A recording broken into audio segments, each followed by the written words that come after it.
The Gatemen fall in a close one tonight at Gov Fuller Field by a score of 2-1 against the West Division rivals, the Falmouth Commodores. Jacob Tobey, Sam Corman, I'm Connor Federico. Thank you so much for watching the Gatemen post-game show. And it was really an offensive struggle again tonight for the Gatemen. They have 2 opportunities with the bases loaded. They can't convert either chance. They leave 8 runners on base tonight, 4 of which were in scoring position, as you mentioned, leaving the bases loaded twice.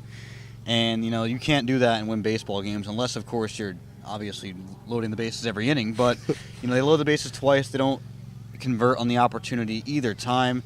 They get a Blake Sable solo shot to take the lead early in the game. They should have ran with that, and they didn't. They failed to convert at all any time throughout this entire game. And it's funny because, when the pitching staff gives up 1 or 2 runs like it does today, the Gatemen are unable to score more than 1. But when they give up 8 runs like they did yesterday, the Gatemen are able to score 7. So it's just it's the way that things have gone over this now 6-game losing streak, and it's just tough. And I think that things will turn around eventually. They just need to put the hitting and pitching. They need to align them in the same game, and that hasn't happened over the past 6 games. The pitching, though, it was really good tonight. Dalton Roach gives up the only 2 runs. Mason Fioli, a borderline flawless start. Yeah, he goes 4 innings, strikes out 4 batters. I really love the pace that he pitches with. He was working so quickly. His pitch count was pretty low.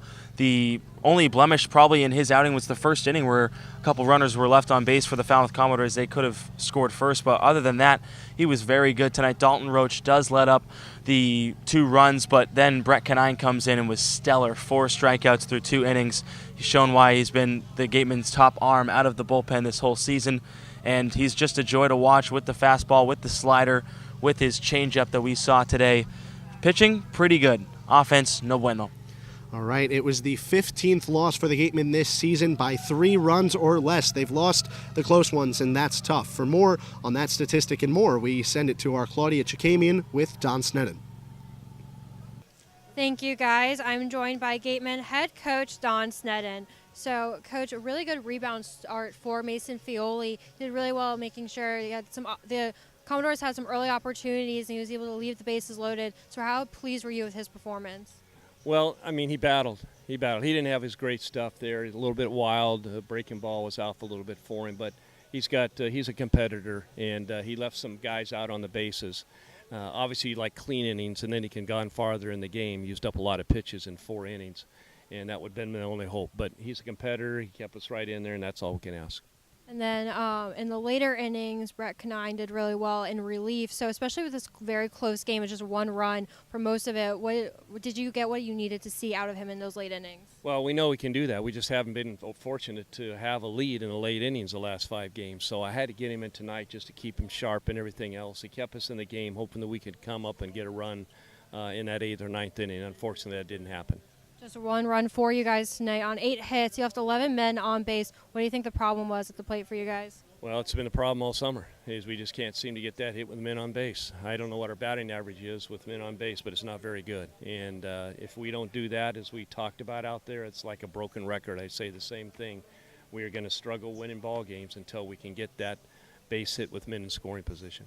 Now, the bats were very strong in last night's game, 7 runs for you guys. Do you think going back home tomorrow night will do anything for you guys? You guys have done pretty well at home this season. So do you think that will play a factor, or do you guys, it's a new day for you? Yeah, it's all a new day. We lost another player, looks like, in Nate. Hit his same finger with that. And then as in Pompey's leaving. So we got about 11 position players. So everybody's going to get a chance to play. Okay, thank you, Coach. Back to you guys.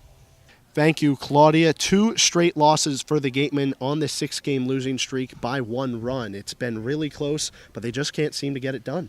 6 losses in a row for the first time since 2013. It's been a while, guys, since the Gatemen have seen this kind of stretch, and they haven't had the X factor. They haven't had guys step up in the clutch. Ben Baird last night and tonight, maybe again you could say he didn't step up in the clutch, but there are a multitude of situations where other guys did not step up tonight. Tanner Dodson comes in, asking a lot of him to come and pinch hit in the 9th. Made good contact, just not enough over the third baseman Yansha to get something going with 2 outs in the 9th.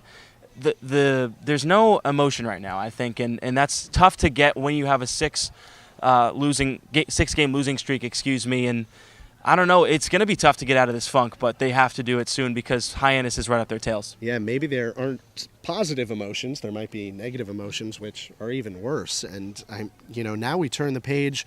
Hyannis, if they win tonight, which they most likely won't, they're down big against Orleans.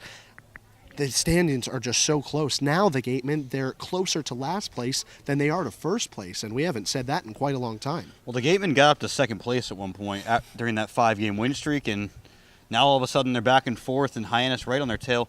It does look like Orleans will defeat Hyannis today. They were up 7-2 last I checked, and if Hyannis does lose that game, there'll still be a 4-point deficit with about 5 games to go in the season, and it's going to be close. But with the way Hyannis is playing, you can't count on them to win games, but Wareham has to control their own destiny here and lock it down. What's going to be tough is they're looking like they're going to be playing the top team in the West, likely. It's going to be tough for them to get up to third, maybe second place right now. The thing is, though, who is it? Yeah, we don't know that. No one knows who the top team is. Right now, Bourne playing really well. Falmouth playing really well. And Falmouth, you saw their lineup today. Their lineup is stacked. In Wareham, right now, 1-3-1 versus the Commodores with 1 game to go against this team. They haven't had any sort of success against the Commodores. They do not want to run to them in the first round. I think that if you're Wareham, you shouldn't be rooting to play anyone, obviously. But I think if you're the Gatemen and based on the successes you've had this season, you should be hoping that Katuitt wins the division because of the success that the Gatemen have had against the Kettleers this season. And also there kind of seems to be a little bit of a rivalry going on between the two teams, and that can fire up the team. How about a rivalry between this team? All the games have been close. Every game decided in the 9th inning or later, but one. This has been so much fun. Even though it's been losing baseball for the Gatemen, it's been good baseball. And Bourne, obviously, there's just the bridge rivalry there. In between the playoffs the last 2 years, they've had the success. And, if we do end up playing, if the Gatemen do end up playing Bourne in the playoffs, you'll be the last 2 games of the season, the home and home with the Braves, then a day off, then back at it with the Braves. That'd be really cool to see. Yeah. Automatically 4, maybe 5 consecutive games with the Braves if that does happen. And the story of the season, real quick, guys. 8 days ago, Gatemen 2 points out of first place, and now they find themselves just down in the bottom, 4th place. The Gatemen were hot, but not at the right time. They fall tonight against the Falmouth Commodores 2-1, their 6th straight loss. And as Jacob Tobey told you, they're the first time that they've done that since 2013. For our Claudia Chakamian, Jacob Tobey, Sam Corman, I'm Connor Federico, wishing you a good night.